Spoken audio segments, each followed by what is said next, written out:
What's going on, gamers? We got an interesting clip here coming from the Doom dev lead service programmer, basically saying Microsoft does not understand gamers and it doesn't understand art, and how Game Pass was a failure, and that when they got hit with layoffs, it literally destroyed the synergy they had together. And the interesting thing about this is what my title is going to be: the Xbox monopoly failed.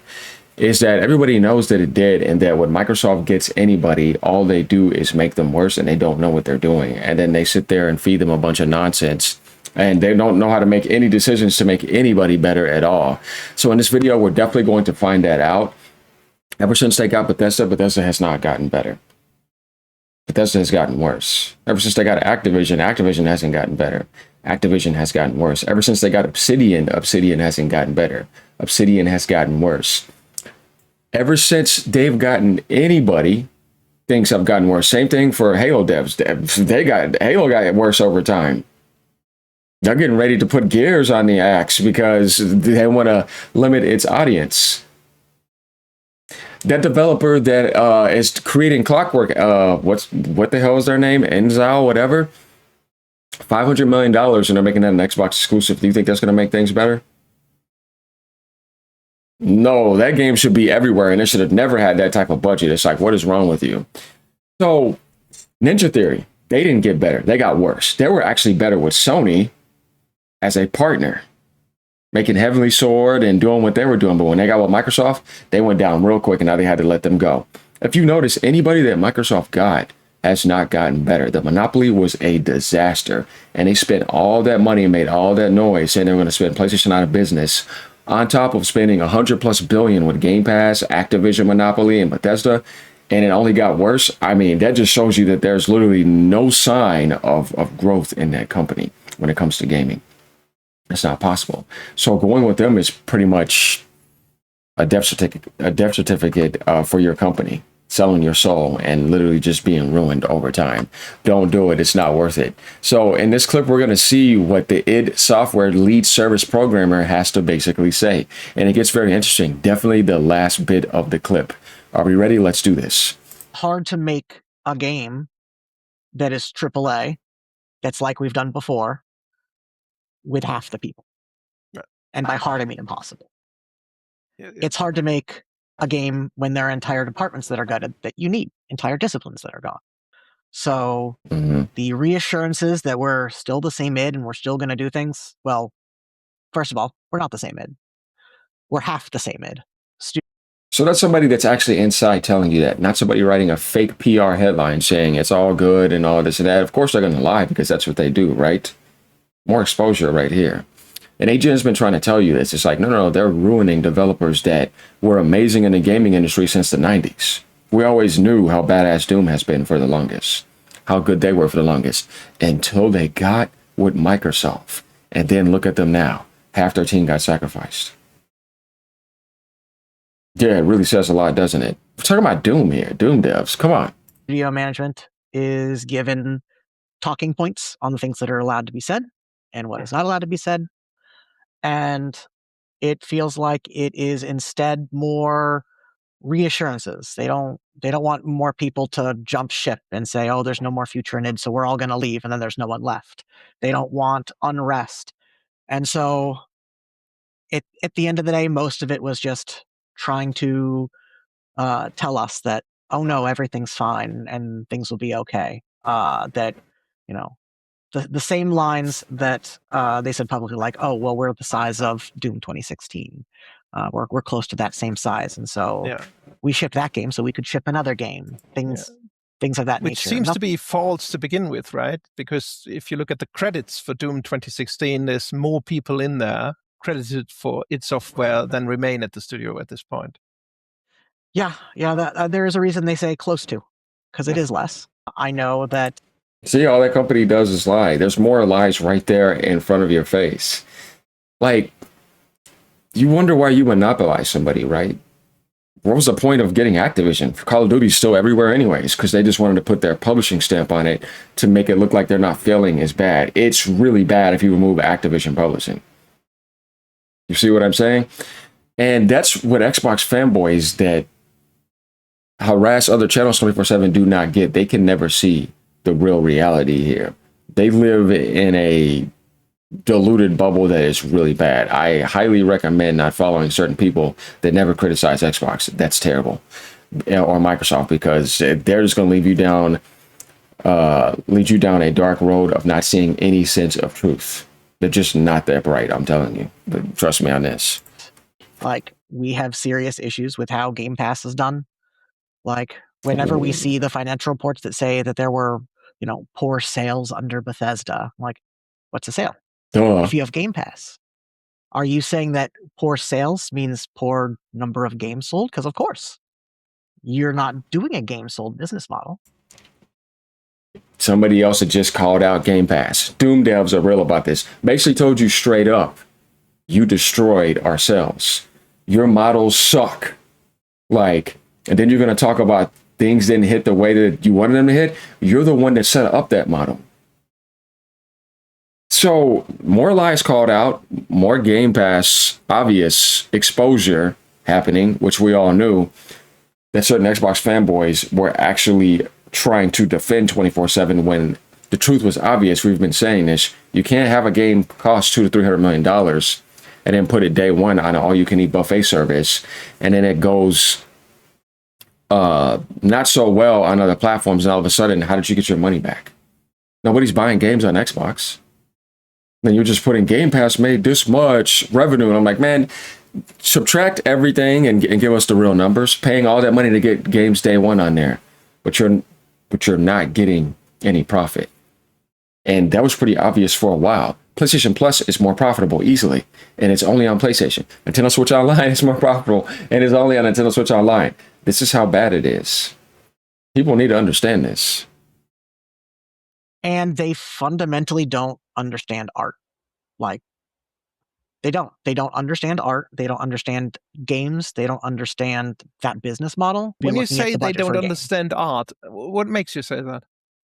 If you cut half of a studio and don't actually take into account how it's made, you don't understand that the cohesion between our teams was what was important, what made us successful. Did you hear what he just said? They don't understand games. We've said this multiple times. I've been telling people this multiple times. They don't understand the gaming industry. They don't understand gamers. And of course, games is a medium of art as well. You could also add in business, and it depends on how you want to look at it. But the idea here is that Microsoft is not a gaming company. Oh, this guy right here he's actually saying it too. Microsoft is not an entertainment or art company. They are an enterprise software and services company, and only have become more of one as time has gone on. Even then, look at the end result. No, they fumble everything. That was a fluke in the 360 era. It's because they had a lot of partners to work with them who actually cared about it in that sense. But if you talk about Microsoft in general, if that was the case, it would show. Now, Nintendo is a gaming company. I understand gaming. Sony understands gaming too, but Nintendo understands gaming better than anybody. That's pretty obvious. But Microsoft does not understand gaming at all. That's why Michael Pachter called them morons and said, you need to call me.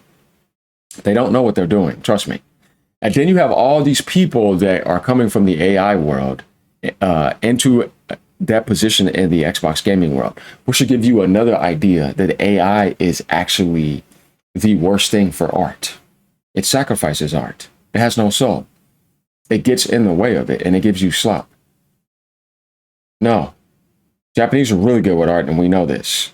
Now, you use AI for miscellaneous and for supporting you, but not to replace anything human because it doesn't have a soul.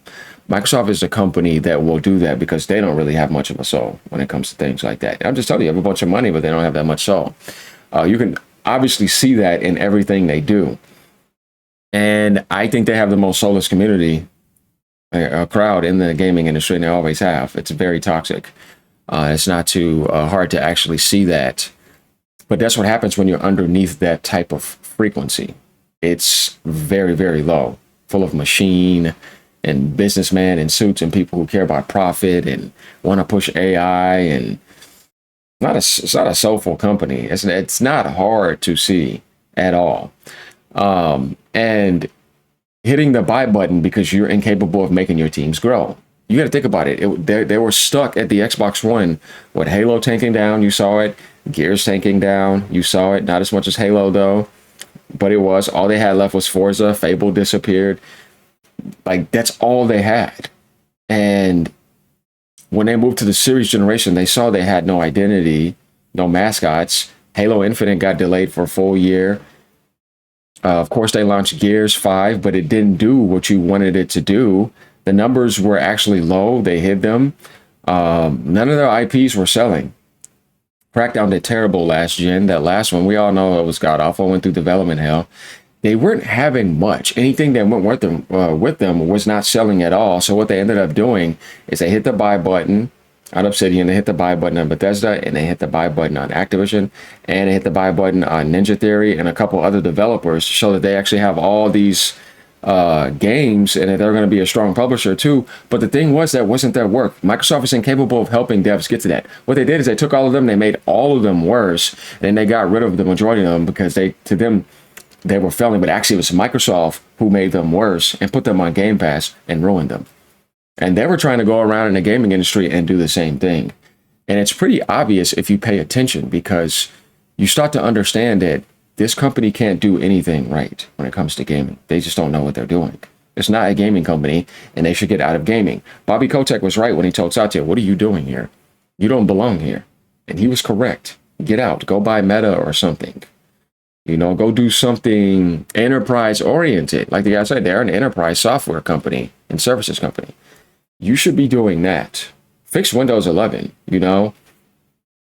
But gaming, no, you don't belong in here. And he's made a lot of decisions that he didn't take credit for. He kind of steps back and goes somewhere else, if you notice that. And that's something that he should probably step up and admit, but he's not going to do it. And then the decisions made after Phil Spencer and Sarah Bond were gone was more AI decisions. Just like Asha Sharma, she does not understand gaming at all. If you believe that, then you're more delusional than you've ever been. And that's not hard to see. She don't know what she's doing at all, making Gears of War an exclusive after fully going third party. You can't go back to that after your market is so dead and your console is going to be $800. Why would you even try that? It's not even cool. It's literally just them showing you that I don't care if I destroy this, because I'm going to AI after this anyways. I just want my money back. I don't know what to tell you, but making Gears an exclusive was the biggest mistake Microsoft has done lately. The only success they've had this year was the obvious, and that's because Playground Games are such good developers, and that's what Forza Horizon. But before that, it's like, what are you doing? Gears needs to be on PlayStation 5. So does that Clockwork game. You should have no exclusives. It doesn't work. You can't come back with the Helix. The only way to play the exclusive game is to have an install base that actually grows. We already talked about this before. You have to be like $500-$600 consoles. $700 at most, and even then, nobody's gonna buy Xboxes at that price. After $700 and up, it's like, good luck with that, because you just don't have the mascot, you don't have the identity, you don't have the brand sauce. You know what I mean? Outside of America, nobody cares about Xbox, and the American identity used to be strong, but it's not strong anymore. So this person is a complete Xbox fan account. Like, all they do is gas Xbox up, but they ignore the failures. This is why they're not a good company, because their base is nowhere near intelligent, and the company itself is not intelligent in a gaming sense. And when you have that combination consistently, where companies consistently lying and ruining everything, and somebody's just trying to cover that and trying to make it seem like it's positive, but everybody knows it's failing outside of that, then what do you expect? This is not a surprise here. And then some of their content creators, who are not really actually content creators, some of them just harass people. They're just, I mean, as numbskulled as you can get. Like, they just don't help out at all.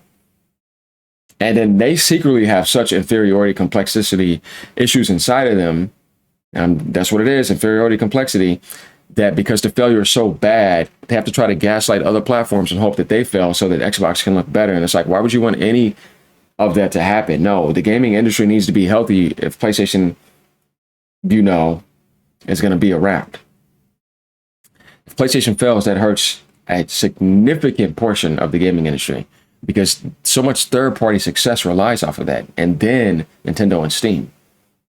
Xbox, I mean, it would have been nice if they could have helped the industry, but the gaming industry can still thrive without Xbox easily. Because if you're just hurting it, then you would be better off getting out and giving it to somebody that knows what they're doing, so that the gaming industry could actually heal and be better from a publishing standpoint. First party, forget about it. It's done. It's the same thing with Sega. It's like, man, that sucks. But Sega was actually amazing and had a soul. Microsoft, no. I only had a little bit of one during the 360 era, but that's about it. But all that is gone. So, and you can sit there and dream about it all you want, but it's not coming back because that's just a reality check.